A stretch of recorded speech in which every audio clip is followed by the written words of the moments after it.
Hi all, എല്ലാവർക്കും beauty of life YouTube ചാനലിൻ്റെ മറ്റൊരു എപ്പിസോഡിലേക്ക് സ്വാഗതം. മുൻ പ്രധാനമന്ത്രി ശ്രീ മൻമോഹൻ സിംഗിൻ്റെ നിര്യാണത്തിൽ അനുശോചിക്കുന്നു. ഇന്ന് നമുക്ക് അദ്ദേഹത്തെക്കുറിച്ച് കുറച്ച് കാര്യങ്ങൾ അറിയാം. ശ്രീ മൻമോഹൻ സിംഗ് ഇന്ത്യയുടെ സാമ്പത്തിക പരിഷ്കാരങ്ങളുടെ അടിത്തറയുണ്ടാക്കിയ നേതാവാണ്. പ്രശ്നങ്ങളും വിമർശനങ്ങളും ഉണ്ടായിരുന്നെങ്കിലും പ്രധാനമന്ത്രിയായി പ്രവർത്തിക്കുന്ന കാലഘട്ടം ഇന്ത്യയുടെ വികസനത്തിന് നിർണായകമായിരുന്നു. ശ്രീ മൻമോഹൻ സിംഗ് ഇന്ത്യയുടെ പ്രശസ്തനായ സാമ്പത്തിക ശാസ്ത്രജ്ഞനും അക്കാദമിക് കൗൺസിലും രാഷ്ട്രീയ നേതാവുമാണ്.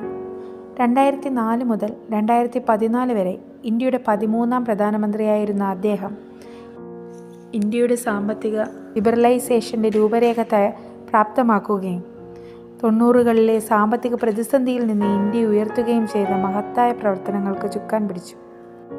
1932 സെപ്റ്റംബർ 26 പഞ്ചാബിലെ ഗഹൽ ജനനം, ഇപ്പോൾ പാകിസ്ഥാൻ പ്രദേശം. 1947 ഇന്ത്യ വിഭജനം അദ്ദേഹത്തിൻ്റെ കുടുംബത്തെ ബാധിച്ചു. അവരിൽ പലരും ഇന്ത്യയിലേക്ക് കുടിയേറി.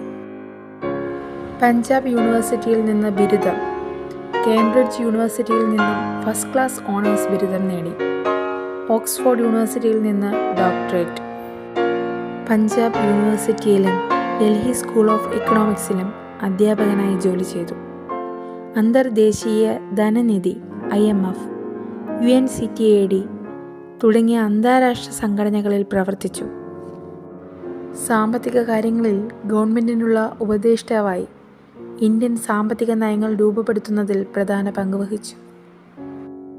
1982 മുതൽ 85 വരെ RBI ഗവർണർ, തദ്ദേശീയ സാമ്പത്തിക വിദഗ്ധൻ, ഇന്ത്യയുടെ സാമ്പത്തിക നയങ്ങളിൽ നിർണായക പങ്കുവഹിച്ചു. 1991 ധനമന്ത്രിയായി ഇന്ത്യയുടെ സാമ്പത്തിക ദുരിതകാലത്ത് വിപുലമായ സാമ്പത്തിക പരിഷ്കാരങ്ങൾ നടപ്പിലാക്കി. ലൈസൻസ് രാജ് അവസാനിപ്പിച്ചു, നാണയം മൂല്യക്കുറവ് ചെയ്തു, സ്വകാര്യവൽക്കരണം നടത്തുകയും വിദേശ നിക്ഷേപം സ്വീകാര്യമാക്കുകയും ചെയ്തു. ഇന്ത്യൻ നാഷണൽ കോൺഗ്രസ് പ്രവർത്തകൻ. 2004 മുതൽ 2014 വരെ ഇന്ത്യൻ പ്രധാനമന്ത്രി. ഇന്ത്യ ലോകത്തിലെ ഏറ്റവും വേഗത്തിൽ വളരുന്ന സമ്പദ് വ്യവസ്ഥയായി മാറി.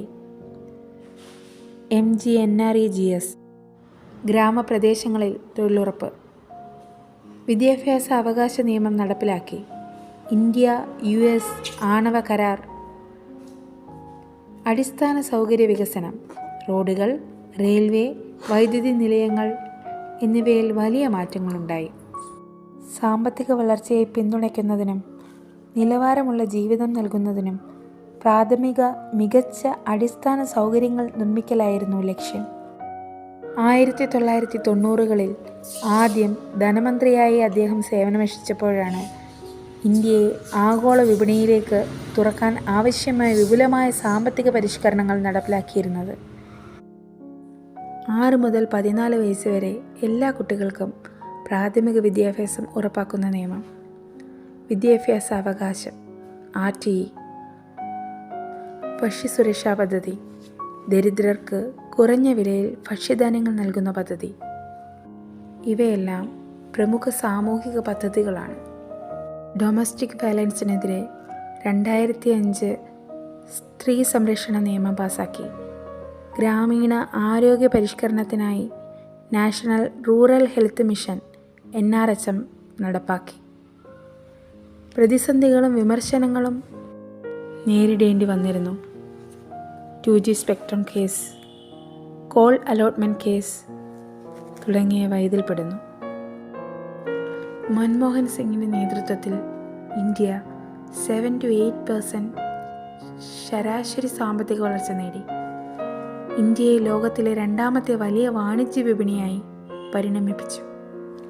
വിദേശ നിക്ഷേപങ്ങൾക്കും സ്വകാര്യ മേഖല വികസനത്തിനും അനുകൂല നയങ്ങൾ നടപ്പാക്കി.